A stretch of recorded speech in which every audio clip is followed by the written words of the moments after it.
드리옵나이다. 아멘. 할렐루야. 자,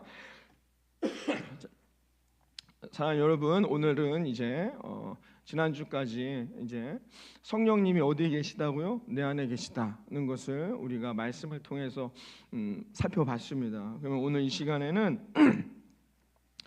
이 성령님이 내 안에 계신 그 증거들이 뭐가 있는가를 함께 살펴보기를 원하는데요. 여러분, 오늘 본문에 있는 말씀에서도 얘기했지만 우리가 하나님의 자녀인 것을 누가 증언해 줘요? 누가 확인해 준대요? 내 안에 계신 성령이 친히 그 일을 하신다는 겁니다. 그러니까 우리가 하나님의 자녀가 되는 것은 내 의지와 뜻과 고백이 아니란 말이에요.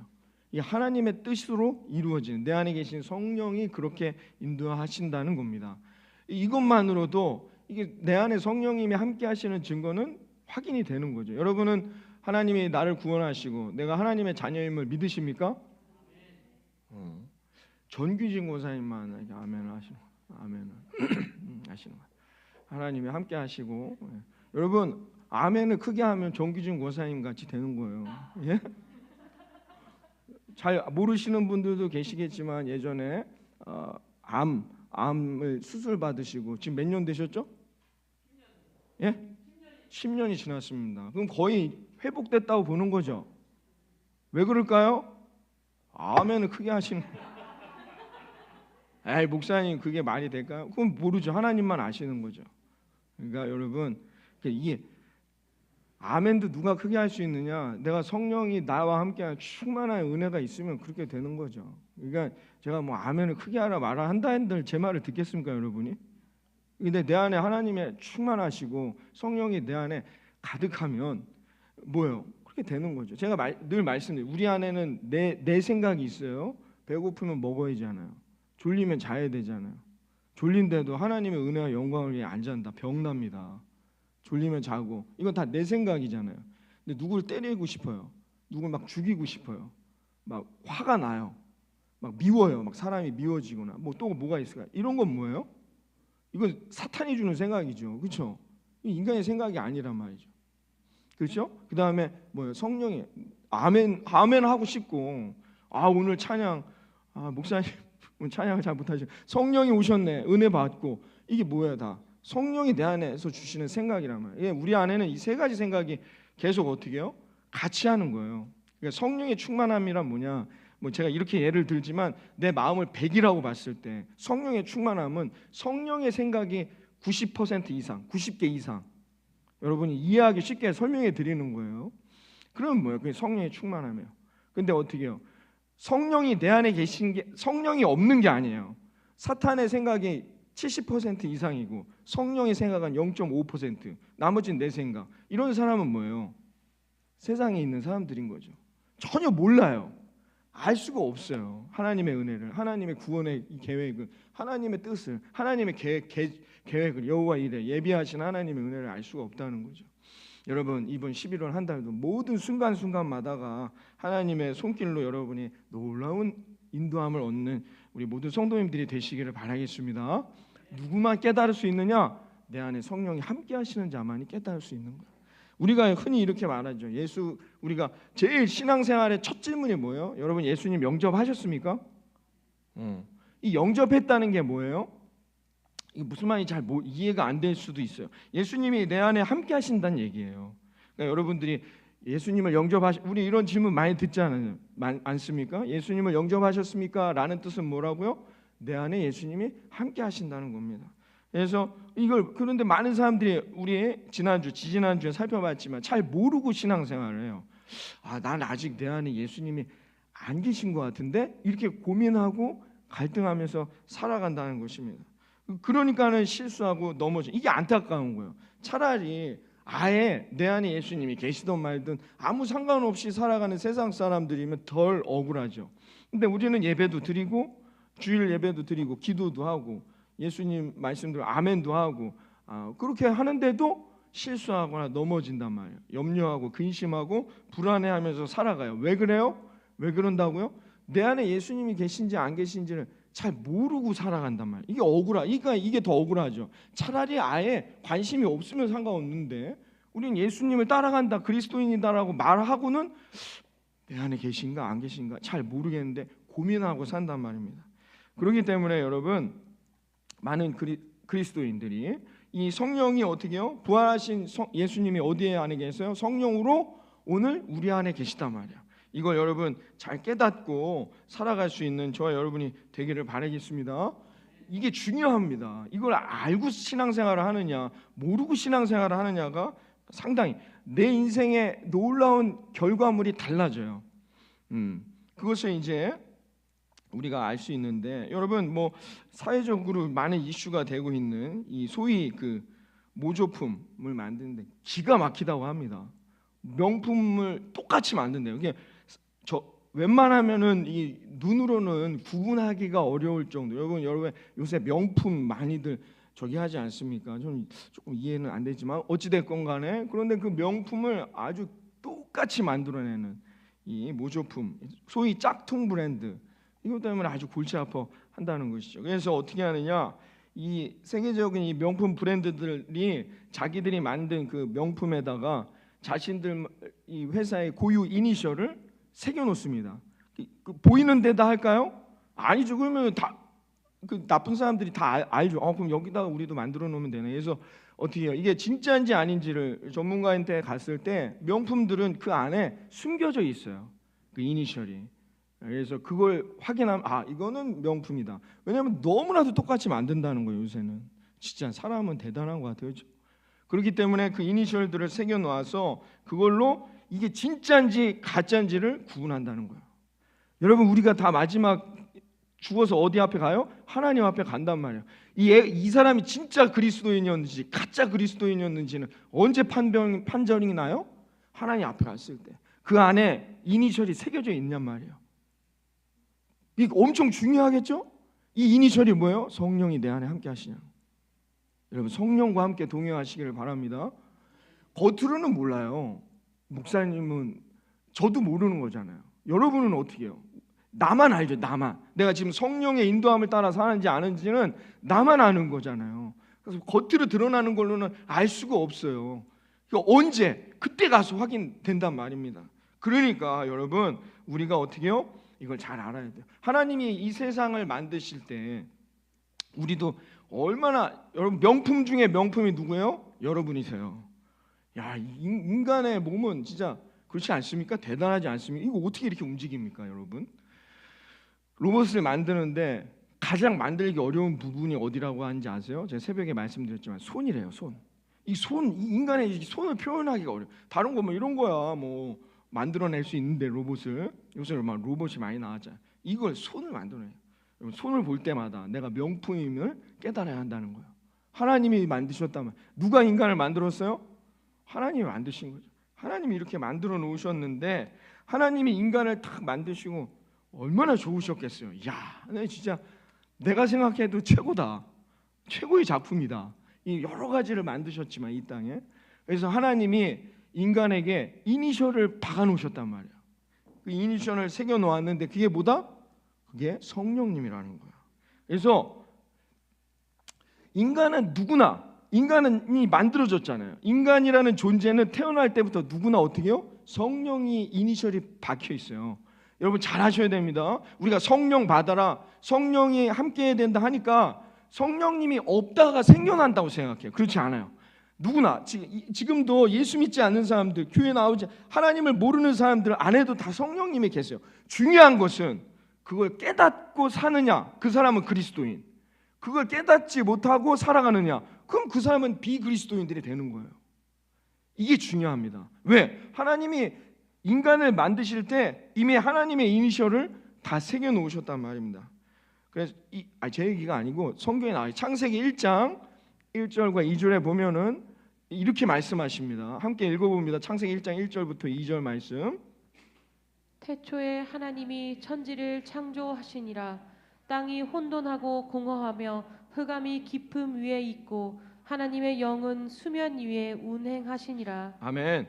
자, 하나님이 천지를 창조하실 때 뭐를 만드셨어요? 하나님의 영으로. 그렇죠? 하나님이 태초에 천지를 만드실 때 그 인간도 다 만드는 거예요. 근데 뭐로 만드셨대요?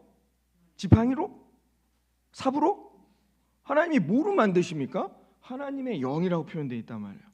근데 여러분 이 창세기 1장 2절에 쓰여 있는 이제 하나님의 영이라는 단어가 히브리어로 루하라는 단어인데, 이 단어가 하나님의 영, 우리나라 말로는 2절을 하나님의 영으로 번역이 되어 있는데, 이게 더 적절하게 이 루하라는 단어가 적절하게 번역되어 있는, 제대로 번역되어 있는 말씀이 있어요. 그게 뭐냐? 8장 1절에 있어요. 창세기 8장 1절 봅니다. 8장 1절. 하나님 있습니다. 시작. 하나님이 노아와 그와 함께 방주에 있는 모든 들짐승과 가축을 기억하사 하나님이 바람을 땅 위에 불게 하심에 물이 줄어들었고. 아멘. 여기서 바람이라는 단어가 루아라는 단어예요. 똑같은 단어예요. 근데 1장 2절에는 뭐예요? 그걸 하나님의 영으로 번역을 했죠. 우리나라 말로. 근데 여기는 이게 거의 맞는 거죠. 그렇죠. 바람이 불어야 땅이 마르잖아요. 그렇죠? 그러니까 하나님이 뭐예요? 바람을 부셨단 말이에요. 저와 여러분은 어떻게 만들어졌다고요? 하나님의 바람으로. 바람으로 만들어졌단 말입니다. 이해되세요? 여러분, 저와 여러분은 하나님이 주신 바람으로, 그 바람으로 만들어졌다라고 말할 수 있단 말이에요. 8장 1절에 이렇게 말했어요. 또 이 루아라는 단어가 어떻게 번역돼서 사용되느냐, 바로 밑에 나와 있죠. 함께 읽어봅니다. 창세기 2장 7절에 나와 있어요. 함께 읽어봅니다. 시작. 여호와 하나님이 땅의 흙으로 사람을 지으시고 생기를 그 코에 불어넣으시니 사람이 생명이 되니라. 아멘. 이때 생기도 뭐예요? 루아라는 단어예요. 다 똑같은 단어입니다. 이걸 우리나라 말로만 이렇게 번역이 돼 있는 거예요. 왜냐하면 루아라는 단어가 뭐예요? 바람이란 뜻이 있고 호흡. 우리가 여러분 누가 이렇게 어제도 왜 그런 데 갑니까? 주일 예배를 잘 준비하지. 왜 하여튼 어제 난리가 났는데 그럴 때 어떻게 해요? 호흡. 그렇죠? 인공호흡을 한다. 이 생기라는 표현이 뭐예요? 생기가 뭐예요? 호흡한다는 얘기. 호흡이라는 뜻이 있다는 거예요. 그러니까 다시 돌아옵니다. 하나님이 천지를 만들 때 뭐로 만드신 거예요? 하나님의 바람. 바람은 너무 좀 추상적이니까 뭐예요? 하나님의 호흡. 하나님의 이 숨으로 저와 여러분이 만들어졌다는 거예요. 그 숨이 뭐라는 거예요? 성령이라는 거예요. 성령이 모든 이 땅에 살아가는 모든 생물에 뭐예요? 그 성령이 함께하는 거예요.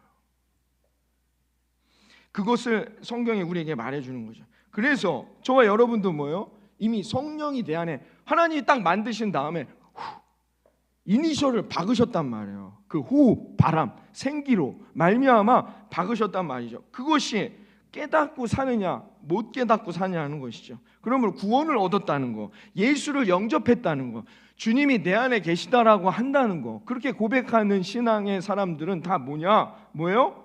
성령을 깨달았다는 거. 내 안에 계신 성령이 함께 하신다는 겁니다. 그러므로 그리스도인들은 늘 신앙의 자세가 뭐냐? 이걸 찾느냐 못 찾느냐는 거예요. 이니셜이 내 안에 있는지 없는지를 확인하는 게 중요하다는 겁니다. 여러분, 우리 안에 있는 성령을 날마다 확인하시고 그 성령과 함께 명품의 인생을 살아갈 수 있는 저와 여러분이 되기를 바라겠습니다. 그 하나님의 계획이란 말이에요. 하나님이 창세기 1장 26절에 이렇게 말씀하십니다. 표준 세번역으로 함께 읽어봅니다. 시작. 하나님이 말씀하시기를 우리가 우리의 형상을 따라서 우리의 모양대로 사람을 만들자. 그리고 그가 바다의 고기와 공중의 새와 땅 위에 사는 온갖 들짐승과 땅 위를 기어다니는 모든 길짐승을 다스리게 하자 하시고. 아멘. 자, 여러분 뭐예요? 하나님의 형상대로 인간을 만드는 거예요. 하나님의 형상대로 만들었다는 이 외형이 뭐 이렇게 하나님도 이렇게 생겼느냐 안 생겼느냐, 이거는 비본질적인 걸로 빠지는 거예요. 여기서 성경에서 말하고자 하는 핵심은 뭐예요? 이게 뭐예요? 하나님의 영으로 만들어졌다는 거예요. 하나님의 호흡으로 만들어졌다는 거예요. 누구는? 인간은 그래서 어떻게 살아야 되냐? 하나님의 뜻대로 살아야 된다는 거예요. 이게 그리스도인, 구원받은 자들의 삶의 자세라는 거예요. 이걸 성경이 우리에게 말해주고 있는 것이죠. 그렇기 때문에 여러분, 인간에게는 반드시 성령, 이니셜이 배겨져 있습니다. 그것을 찾느냐 못 찾느냐가 저와 여러분의 삶에 중요하다는 것이죠. 그러므로 구원을 얻은 저와 여러분, 예수님만 구주께 모든 성도님들의 또 이 한 주간, 이 한 달 동안 성령님과 함께하는 인생이 되시기를 바라겠습니다. 그럼 성령님이 그럼 내 안에 계시다는 증거가 뭐냐? 첫 번째, 그걸 우리 함께 좀 생각해 보자는 거예요. 첫 번째, 우리는 예수님을 뭐로 고백해요? 주님이라고 고백하죠. 우리 아까 찬양도 했지만 예수는 뭐라고요? 그리스도. 예수는 여러분의 뭐라고 고백하셨어요? 나의 주. 아까 그렇게 찬양하셨지 않습니까? 그렇죠? 목사님 거기에 저는 동의할 수 없습니다 하시는 분, 예수를 나의 주, 여기서 말하는 주인은 뭐 주인이란 뜻이에요. 주인. 누가 이렇게 하셨습니까? 제가요? 아유, 아멘 좀 크게 하시라고 해도 잘 하지도 않는데 여러분 안에 있는 성령님이 나를 그렇게 고백하게 해주시는 거예요. 내가 하는 게 아닙니다. 여러분 잘 들으셔야 돼요. 내가 하는 게 아니란 말이에요. 내가 그렇게 결단하고 의지를 갖고 한다고 생각해요. 그럼 넘어지는 거예요. 그건 고린도전서 12장 3절에 이렇게 말씀해 줍니다. 성경이 읽어봅니다. 고린도전서 12장 3절. 그러므로 내가 너희에게 알리노니 하나님의 영으로 말하는 자는 누구든지 예수를 저주할 자라 하라 아니하고 또 성령으로 아니하고는 누구든지 예수를 주시라 할 수 없느니라. 아멘. 아멘이십니까? 정말입니까? 제가 지금 만들어서 설명하는 게 아니에요. 사도 바울 선생님이 말씀했어요. 누구든지 성령님이 아니고서는 누구도 예수를 주라고 고백할 수가 없다는 거예요. 이게 증거입니다. 우리 안에 있는 예수님이 우리 안에 있다는 증거가 뭐냐? 뭐 어떻게 해요? 예수님을 주님이라고 부른다는 것입니다. 그러니까 여러분 예수를 주님이라고 부르는 거요 결코 평범한 일이 아닙니다. 안 믿는 사람들한테 얘기해 보세요. 야, 예수는 주라고 하는데 거기서 말하는 주는 뭐야? 여기서 말하는 주는 술주자가 아닙니다. 여기서 말하는 주는 뭐예요? 주인, 나의 주인이야. 이상한데? 야, 왜? 그럼 넌 뭐야? 나는 노예, 종이란 뜻이지. 꼭 그렇게까지 믿어야 되나? 당연합니다. 왜? 그 안에 성령을 확인하지 못했어요. 우리가 이걸 쉽게 그냥 이해하기 쉽게 성령이 그들과 함께하지 않는다고 말하는 거예요. 우린 성령을 받았기 때문에 이걸 깨달았다고 말하는 것이죠. 여러분, 그러니까 예수를 주로 고백하는 거, 이건 여러분 어떻게 해요? 성령의 인도함, 성령의 역사가 아니고 하나님의 영이 아니고는 불가능하다는 거예요. 여기서 우리가 주의할 건 뭐냐? 내가 고백한다고 생각해요. 예수를 나의 주로 고백하는 게 내가 이제 예수님을 나의 주로 믿고 내가 의지하고 내가 고백해야지 라고 생각해요. 그렇지 않단 말이에요. 성령이 내 안에서 그렇게 하도록 돕는다는 것입니다. 여러분, 믿지 않는 사람들은 예수님을 결코 주님이라고 부르지 않습니다. 예수님을 뭐로 부를까요? 4대 성인 중에 하나. 여러분 포탈에 한번 찾아보십시오. 예수님을 찾아보세요. 검색해보세요. 뭐라고 나오나? 세계 4대 성인 중에 하나로 나옵니다. 그냥 존경할 만한 분, 정말 이분은 정말 우리가 따를 만한 분, 이분의 생각과 이런 것들은 우리가 좀 배워볼 만한 어떤 좋은 성인이라고 말하지, 여러분 안 믿는 사람들이 예수님을 주님이라고 말하지 않는다는 것입니다. 왜 그럴까요? 그 안에 성령이 함께 하시지 않기 때문이라는 것이죠. 제가 예전에 1:1 양육을 진행한 적이 있었습니다. 그래서 1:1 양육을 예전에 한 10주 정도를 진행했는데, 제가 이제 전도사 시절이었는데 교회에서 1:1 양육 새로 오시면 1:1 양육을 하고 어느 이제 집사님이 간증하시는 걸 들은 적이 있습니다. 그러면 이제 그 1:1 양육이 그 얘기거든요.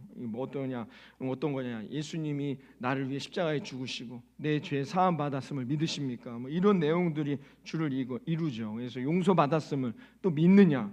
예수님이 지금 내 안에 함께 하시면 믿느냐? 이런 확인하는 거예요. 그 양육이라는 게 그렇다는 것이죠. 그래서 첫 주에 이렇게 딱 교육 받으러 갔더니 1:1 양육하러 오신 분이 예수님을 나의 주로 영접하시겠습니까? 막 이렇게 물어보더라는 거예요. 그리고 내가 하나님을 떠나 방황했다느니 죄인이라느니 이제 당신은 하나님의 자녀가 됐다느니 이런 얘기들을 듣게 된다는 것이죠. 그러니까 이게 처음에 와닿지가 않아요. 이거 언제 끝나지? 이거 빨리 끝나야 되는데 이거 10주 동안 어떻게 힘들어 죽겠는데 이런 생각만 들더라는 거예요. 이런 생각만 들고 막 그랬다는 거죠. 근데 마지막 10주 차가 되는 마지막 날, 그분의 간증입니다. 그날 하나님, 제가 당신을 떠나 방황하는 인생이었습니다 라고 고백하면서 자기의 마음 가운데 정말 내가 죄인임이 고백되어지고 눈물이 흐르더라는 거예요. 그 간증을 하셨습니다. 여러분, 그러면서 그분이 그 다음부터 말씀이 믿어지기 시작했다는 겁니다. 누가 이렇게 만든 겁니까? 그 양육 1:1 양육 선생님이? 그 안에 있는, 그 마음 안에 있는 성령이 그렇게 인도하셨다는 증거임을 믿으시기를 바라겠습니다. 사랑하는 예수님 한국교회 성도 여러분, 여러분에게 예수님은 누구십니까? 여러분은 예수님을 누구로 고백하고 계십니까?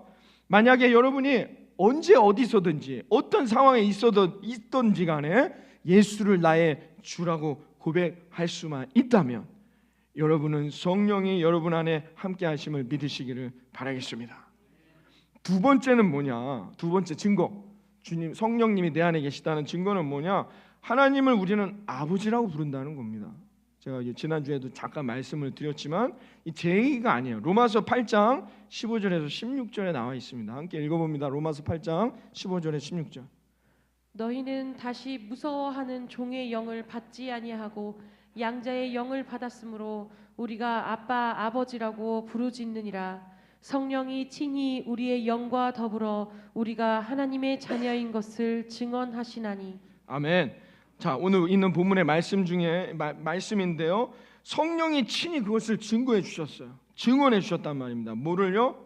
우리가 하나님을 아버지라고 부를 수 있도록. 성령을 오늘 사도 바울은 뭐라고 말했어요? 오늘 본문에 있는 15절에 보면 양자의 영을 받았다라고 말합니다. 혹시 여러분 중에 기도하시는데 하나님을 아버지라고 아직도 못 부르시는 분, 목사님 저는 도저히 안 되겠습니다. 근데 집에 우리 아버지가 지금도 살아계신데 내 두 아버지를 모시기는 어려울 것 같습니다 라고 하시는 분 괜찮습니다.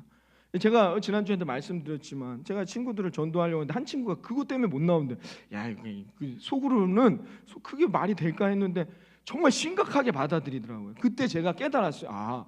아무나 하나님을 아버지라고 부르는 게 아니구나. 여러분, 하나님을 내가 아버지라고 부를 수 있다는 이 은혜 하나님 앞에 감사하시길 바라고, 여러분 누가 그렇게 만든대요? 내 안에 계신 성령이 나와 더불어 하나님의 자녀인 것을 깨닫게 해주신다는 겁니다. 성령이 내 안에서 오늘도 하나님을 아빠 아버지라고 부를 수 있도록 인도하신 그 은혜를 따라 살아가기를 주님의 이름으로 축원합니다. 왜 이럴 수 있을까요? 우리는 구원받았기 때문에, 성령이 내 안에 함께하기 때문에. 성령이 내 안에 함께하는 자는 뭐래요? 양자의 영을 받았기 때문에 그렇다는 거예요. 그러나 믿지 않는 사람들의 마음엔 어떤 영이 있대요? 종의 영이 있다는 거죠. 종의 영이 있기 때문에 두려워해요.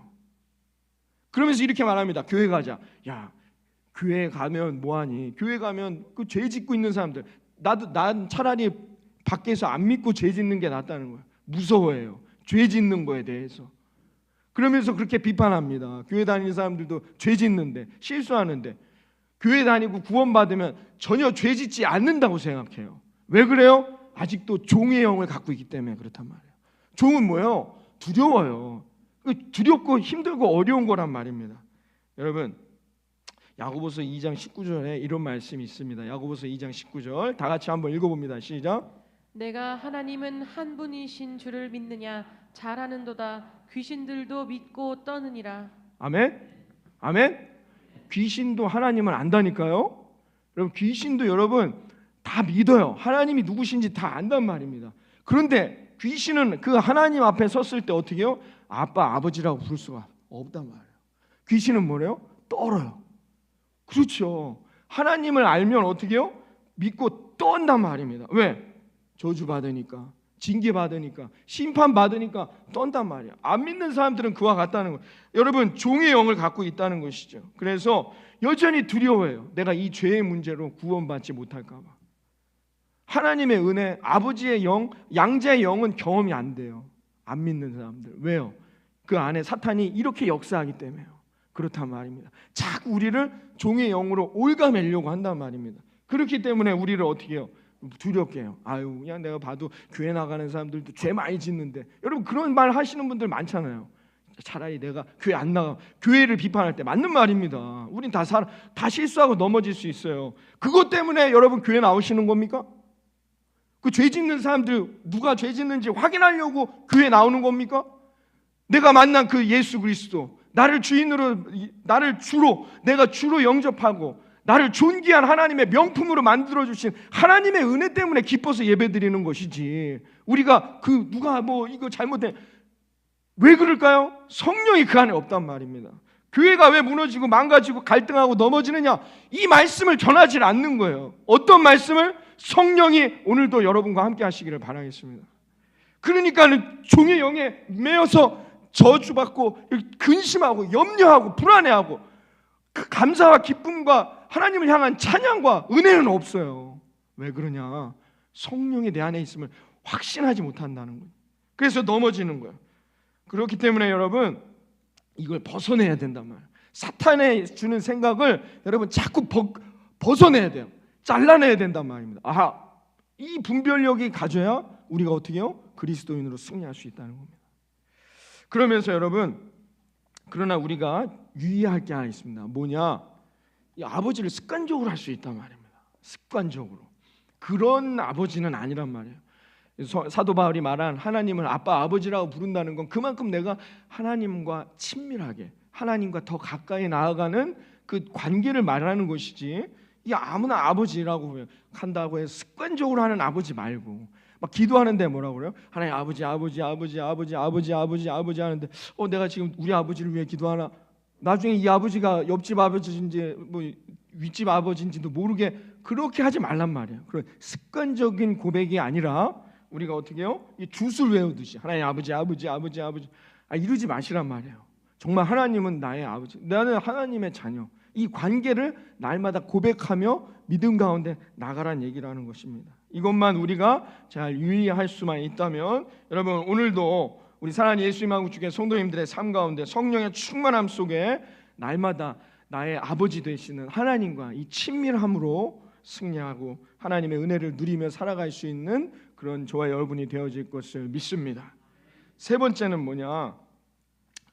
성령이 내 안에 계신 증거는 뭐냐면 하나님이 주시는 은혜를 깨닫게 된다는 거예요. 은혜를 깨닫게 되는 거예요. 예배가 은혜가 되고 말씀이 은혜가 되고 여러분 교회에 봉사하고 교회에서 일하는 게 은혜가 된다는 말이에요. 누구만? 성령이 내 안에 있는 사람들. 고린도전서 2장 12절에 이렇게 사도 바울이 말씀해 주고 있습니다. 고린도전서 2장 12절 말씀 다 같이 읽습니다. 우리가 세상의 영을 받지 아니하고 오직 하나님의로부터 온 영을 받았으니 이는 우리로 하여금 하나님께서 우리에게 은혜로 주신 것들을 알게 하려 하심이라. 아멘. 할렐루야. 자 여러분 세상의 영을 받지 않았다고 말합니다. 예수를 그리스도로 영접하지 못한 사람, 성령이 내 안에 계심을 깨닫지 못한 사람들은 어떤 영을 갖고 산대요? 세상의 영을 갖고 살아가요. 세상의 영이라는 게 뭐야? 모든 기준과 가치관이 세상에 있어요.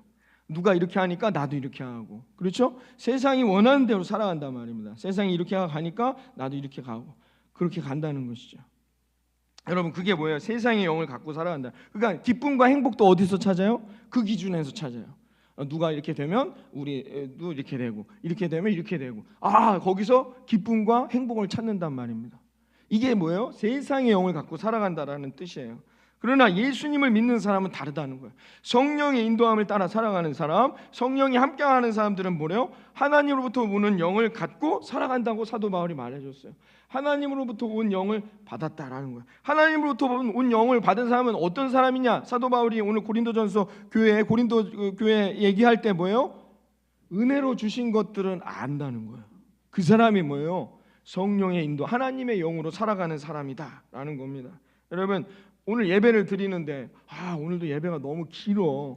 왜 이러지? 성령이 여러분 안에 0.5% 있는 거예요. 이해되셨죠? 근데 오늘 예배를 드리는데 벌써 끝났나? 하나님 또 한 주간 하나님 은혜 가운데 살아가기 원합니다. 다음 주엔 좀 더 시간이 길어지길 바랍니다. 성령이 여러분 안에 99%, 100%라고 말할 수 없어. 99% 성령이 여러분 안에 충만한 거예요. 이해되세요? 이 말의 뜻? 은혜를 알게 한다는 거예요. 말씀을 듣는데 은혜롭다. 여러분 안 믿는 사람들은 은혜로울 수가 없어요.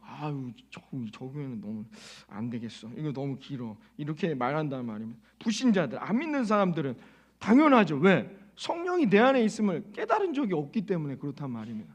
그러나 우리는 뭐예요? 성령의 역사로 말미암아 오늘 찬양 가운데 오늘도 우리 호산나 찬양대 아름다운 찬양이었는데 지난주에 저희 딸이 그러더라고요. 가면서 오늘 찬양대 찬양이 뭐라고 했다고 했죠? 멋지다. 너무 멋있었대요. 은혜 받은 거죠. 은혜라는 표현을 잘 모르니까 너무 멋있었어. 아빠 그렇게 얘기를 하더라고요. 오늘도 한번 다 듣고 있어요. 다 듣고 저기 이제 유아 유치부실에도 음향이 나가기 때문에 찬양 소리를 다 듣더라고요. 근데 너무 멋있었다. 은혜를 받는 거죠. 저희 딸이 찬양을 통해서도, 여러분 말씀을 통해서도, 아니면 오늘 성경 본문을 통해서도, 설교를 통해서도 우리는 은혜를 받는다는 것입니다. 왜 그래요? 왜 그럴까요? 우리는 세상의 영을 받지 않고 하나님의 영을 받았기 때문이라는 거예요. 성령이 우리와 함께하기 때문이라는 것입니다. 어떤 기독교 연구소에서 교회를 분석하기 위해서 예수 안 믿는 사람들, 대학생들을 대상으로 대형 교회 예배를 참관한 다음에 뭐가 문제가 있는지 장단점을 이렇게 리포트하는 그런 연구를 했습니다. 조사를 했는데요. 이 대학생들의 보고에는 보면은 이 대개 설교에 은혜 받는다는 교회들을 찾아갔어요. 그래서 막 했는데 이렇게 말해서 설교가 은혜롭다고 정평이 나 있는 교회일수록 감동을 못 받았다라는 결과가 그 연구소에서 발표했습니다. 이 연구를 분석한 뒤에 이 연구소가 낸 결론은 뭐냐? 말씀의 은혜가 없는 것이 한국 교회의 큰 문제이다라고 분석했습니다.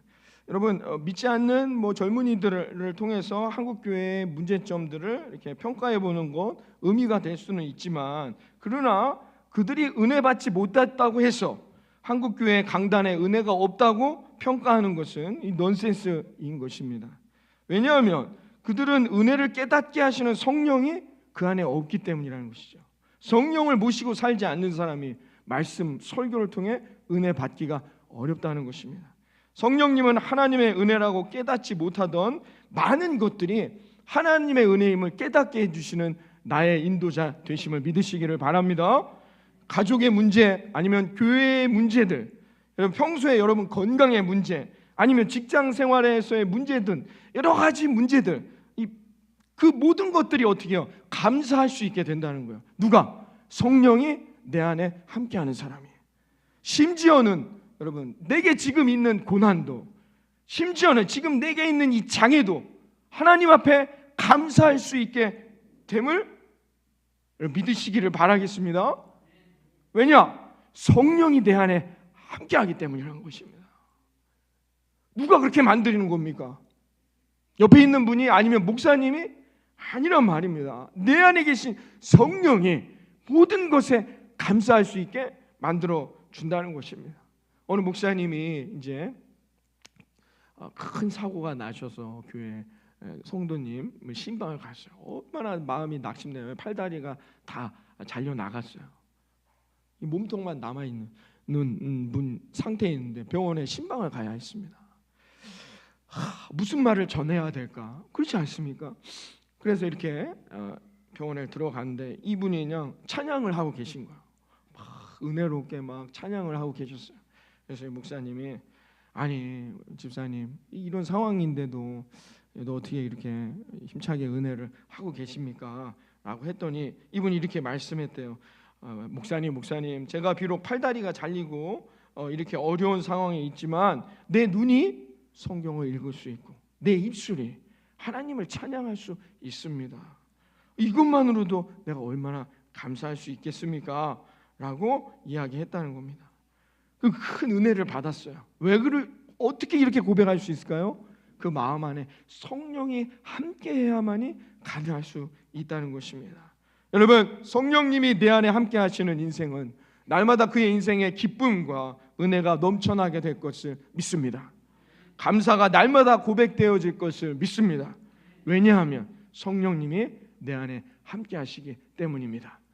네 번째, 성령이 내 안에 있는 증거는 무엇이냐? 예수님은 우리를 마음에 용서와 사랑의 마음을 생기게 해주신다는 거예요. 우리 마음 안에 요한일서 4장 12절에서 13절에 있는 말씀입니다. 다 같이 한번 읽어봅니다. 요한일서 4장 12절이야. 어느 때나 하나님을 본 사람이 없으되 만일 우리가 서로 사랑하면 하나님이 우리 안에 거하시고 그의 사랑이 우리 안에 온전히 이루어지느니라. 그의 성령을 우리에게 주심으로 우리가 그 안에 거하고 그가 우리 안에 거하시는 줄을 아느니라. 아멘. 여러분 하나님께서는 이 성경에 있는 말씀처럼 하나님이 거하는 사람은 어떻게 해요? 그 안에 어떻게 사랑의 마음이, 그리고 어떻게 이해하고 용서하고자 하는 마음이 그 안에 함께 할 수 있게 된다는 것입니다. 누구든지 정말로 예수님을 주로 영접한 사람이라면 누구든지 어떻게 해요? 그렇게 대하게 될 수 있다는 것입니다. 여러분 한번 기도해 보세요. 여러분들이 여러분 마음 안에 용서할 수 없는 사람, 기분 나쁘게 하는 사람을 놓고 여러분이 하나님 앞에 한번 기도해 보세요. 하나님이 여러분에게 어떤 음성을 주시겠습니까?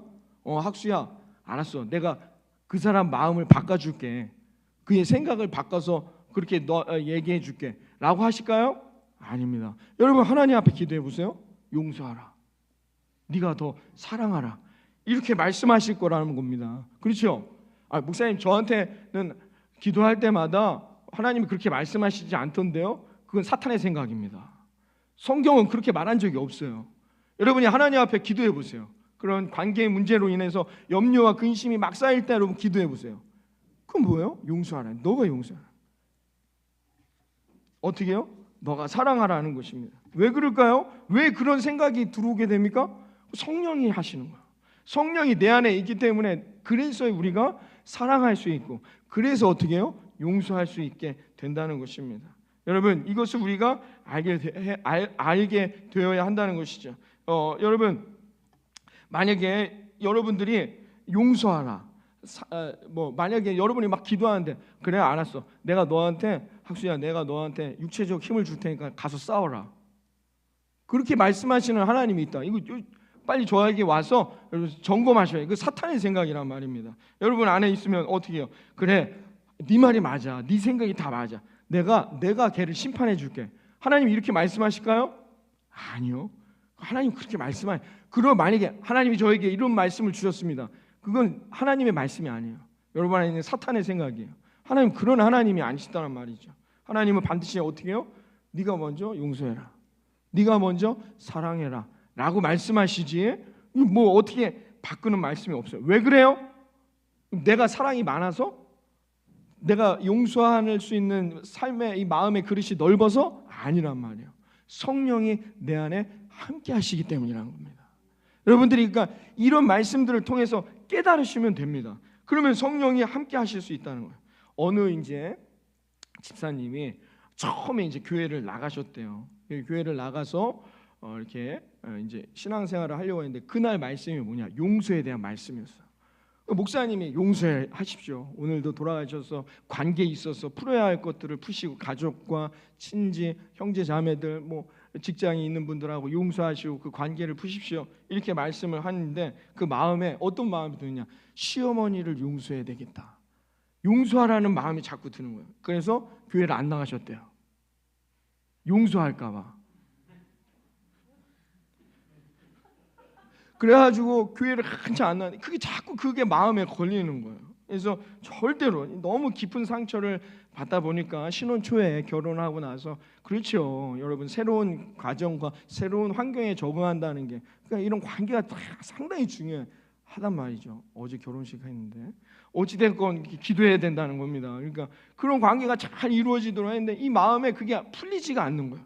그래서 근데 교회를 갔더니 자꾸 자기가 뭘 용서해야 할 것만 같더라는 거죠. 그래서 발걸음을 끊었는데, 그러다가 많은 시간이 지난 다음에 다시 점점 그 상처가 깊어지다 보니까 이렇게는 안 되겠다 싶어서 자기가 교회를 나오게 됐다는 것입니다. 그래서 예수 믿고 구원받아 용서하고 자기가 그 관계에서 자유해졌다라는 그런 간증을 하셨다는 거죠. 이 집사님이 처음에 어떻게 해요?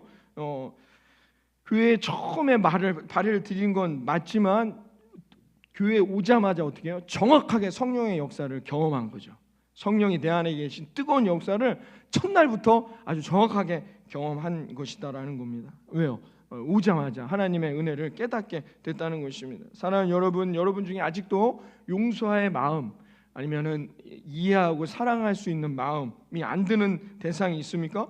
여러분들이 그 대상을 위해서 근심하지 마시고 여러분 찾아가거나 아니면 전화를 한다거나 여러분 먼저 사랑의 손을 내밀어 보시기를 바랍니다. 그러면 왠지 여러분의 삶이 더 풍성해지는 거예요. 사랑도 마찬가지입니다. 여러분 크리스마스 캐롤이라는 작품 아시죠? 스크루지 할아버지가 나오는데 그가 어떻게 해요? 그 꿈을 꾼 다음에 어떻게 해요? 새로운 삶을 삽니다. 그 새로운 삶이라는 게 뭐예요? 자기만 잘 먹고 잘 사는 삶을 벗어나서 어떻게 해요? 나누고 베풀고 사랑하는 거예요. 그게 새로운 삶, 원래 할 수 있는 거예요. 뭔가 대단한 걸 요구하는 게 아니라는 겁니다. 왜 그럴 수 있을까요? 그 안에 성령님이 함께 하시기 때문이라는 것입니다. 서울에 있는 감리교회 어느 집사님의 간증인데요, 이분이 하나님을 잘 믿는 분이었대요. 그런데 이분이 평생을 이 구두 수선하는 그 직업을 갖고 그 일을 하시던 분이었습니다. 그런데 이분이 2010년에 저축의 날 최고의 영예인 국민 훈장 목련장을 이 집사님이, 우리 감리교 집사님이신데 받았습니다. 왜 이렇게 큰 상을 받았게 됐는가라고 물어봤는데 10년간 열심히 일해서 통장에 한 100만 원이 있었다고 합니다. 근데 아니 100만 원, 10년 동안 일을 열심히 일했는데 통장에 100만 원 정도만? 이건 아닌 것 같지 않는가? 그런데 어떻게 이게 그 뭡니까? 그 저축의 날 열심히 저축했다고 이 최고의 상을 받게 된 거예요. 그래서 이제 기자들이 와서 인터뷰를 한 거죠. 어떻게 이럴 수 있냐? 100만 원밖에 없는데 통장에 라고 물어봤더니 이분은 자신의 돈, 자신의 재산을 불리는 일 대신에 통장에 입금이 될 때마다 늘 100만 원만 남기고 나머지는 주변의 이웃들을, 어려운 사람들을 위해 돕는 일에 사용했다는 겁니다. 그래서 그걸 그 은행 과장님이 알고 이렇게 말씀해 주셨어요. 자녀들을 뒷바라지할 일도 벅차실 텐데 고생해서 저축하신 돈을 찾아 이웃을 돕는 선행에 앞장서는 모습에 우리 이 은행 지점은 큰 감동을 받았습니다. 은행 직원들이 만장일치로 이 저축의 날 수상자로 이 황 집사님을 추천했습니다. 황 집사님은 진정한 교회를 다니는 교인인 것입니다 라고 이 과장님이 인터뷰했다고 합니다. 이 황 집사님 이름을 말해본 이 교회 감리교회에 출석하시면서 이 속회 모임에 속장님을 하시면서 시각 장애인과 이 속회에서요, 시각 장애인과 개인 수술비로 10년에 넘게 매달 5만 원씩 지원하고 어려운 이웃을 돕는 사랑을 나누었다고 합니다. 이 속회에 있는 다른 분들도 매월 5만 원씩 자기들이 내셔서 이 어려운 이웃들에게 수술비를 지원하거나 돕는 그런 어려운 일들을 모두 함께 하게 돼서 매년마다 한 분씩 이 눈에, 특히 시각 장애를 가지신 분들에게 빛을 볼 수 있는 수술을 돕는 일을 선물했다라고 이야기했습니다. 여러분, 그렇습니다. 우리가 성령이 함께하지 않으면 우리가 사랑하거나 용서하는 일은 쉬운 일이 아니라는 것이죠. 그러나 우리가 세상을 향해 성령이 함께할 때 우리를 통해 세상은 희망이 있고 우리를 통해 세상은 용기를 얻으며 우리 그리스도인들을 통하여 세상은 어떻게 해요? 다시 새로 일어날 힘을 얻게 될 거라 믿습니다. 그분의 사랑을 통해서 성령의 충만한 은혜를 통해서 저와 여러분을 통해 그 하나님의 은혜가 세상 가운데 증거되고 나누어질 수 있는 이 한 주간, 또 11월 한 달이 되기를 바라겠습니다. 세상은 교회를 통해 하나님을 보는 것이 아니라 세상은 성령이 함께 하시는 그리스도인들을 통하여 하나님을 보게 될 것을 믿습니다. 그 도구로 저와 여러분이 사용되시기를 원합니다. 고린도후서 2장 15절, 고린도 교회의 사도 바울은 이렇게 말합니다. 함께 읽어봅니다. 우리는 구원받는 자들에게나 망하는 자들에게나 하나님 앞에서 그리스도의 향기니. 사랑하는 예수님만 구주교회 성도 여러분, 우리 모두 성령의 충만함을 받고 승리하는 11월이 되시기를 바랍니다. 그래서 세상에 정말로 진정한 그리스도의 향기를 드리우는 저와 여러분의 인생이 되길 이 아침 주님의 이름으로 축원합니다. 우리 다 같이 일어나셔서 지존하신 주님 이름 앞에 함께 찬양하시고 우리 함께 기도하는 시간을 갖습니다.